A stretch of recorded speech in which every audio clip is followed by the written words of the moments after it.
It is with so much glee that I approach this next segment. The statement, shut your trap and sing, might seem a little contradictory, but that's what our Cat and Leanne are about to do right now.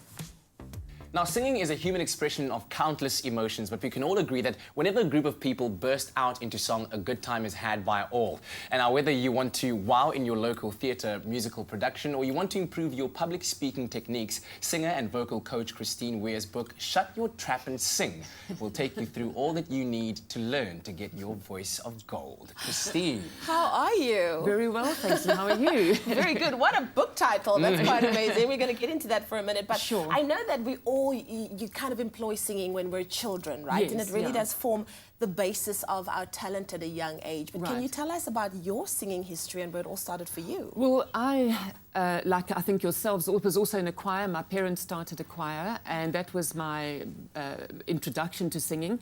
Went to go and study drama. And in 1988, which was a long time ago, probably when you were all being born, my brother and I started a group called Not the Midnight Mass. Which, oh, my word. Yes. Do you remember them? Yes. Oh, okay. So we've been around for 28 years. We did our last show at the Fleur de Cap Awards last year, or we did our last performance. But we performed around the country doing a cappella work and when we started, there wasn't a lot of a cappella going. It was very much, at that time, everybody sang accompanied, and we were the first unaccompanied sort of group in this country. So we took off quite well. And then since then, I've done all sorts of other things in between. I sang at Sun City for 3 years. I've done tribute shows. I'm now doing my own stuff, but that's my history. That's incredible. You're like a cappella holy grail. Yeah. But given your vast experience, what compelled you to, at this point in your career and in your life, to write your book, Shut Your Trap and Sing? Which every time I say the title, I'm always like, oh. Shut your trap. Yeah, shut what made you write this book, and who can use it, actually? Well, okay, Shut Your Trap and Sing was... the reason it's called that was my singing teacher was this marvellous old Afrikaans Tannie, and she went completely against the whole principle of opening your mouth to sing. She used to just say, keep it small when you're learning something, and keep it small when you're training. And then once you've got the muscle positions, then you can open up. And it was, and every time there was a problem, you had a problem singing like a top note or something, she'd say, just shut your trap and it'll come right. And she was absolutely right. That is how I conquered so many vocal problems. So that's why it's called Shut Your Trap and Sing, because that is what she used to say to all her students.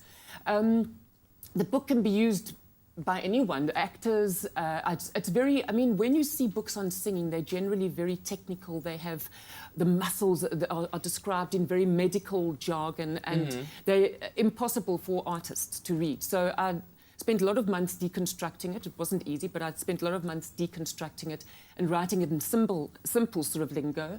And I'm hoping now it can be used by actors, people who want to audition for talent shows, public speakers, people who are professional singers. I've gone into different techniques and why we use those techniques and what effect they have on the muscles. So it's quite a broad range, but I've written it simply for everyone. And I had an top ENT approve it, because I had to make sure that I wasn't putting out nonsense. Yes. So I had somebody read it. Nose and throat specialist.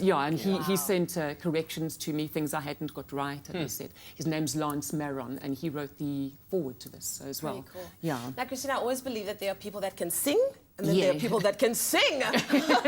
Is it true that you are born with an exceptional vocal talent? And is it something that you can cultivate? Can it get you a singing career eventually? I think some people, look, I mean, somebody like Adele has just got a talent. Absolutely. I mean, that's something you can't train to get that talent. That is something. But you have other singers like Madonna, who doesn't have a great voice, but she made it as a singer, and that's because she did the best she could with her voice, and she also relied on her other talents like her dancing and her stage presence and that kind of thing. So you can do it. Obviously, if you just have no talent, you might get better and you can improve what you've got, but you won't ever become an Adele. I mean, that's just not going to happen.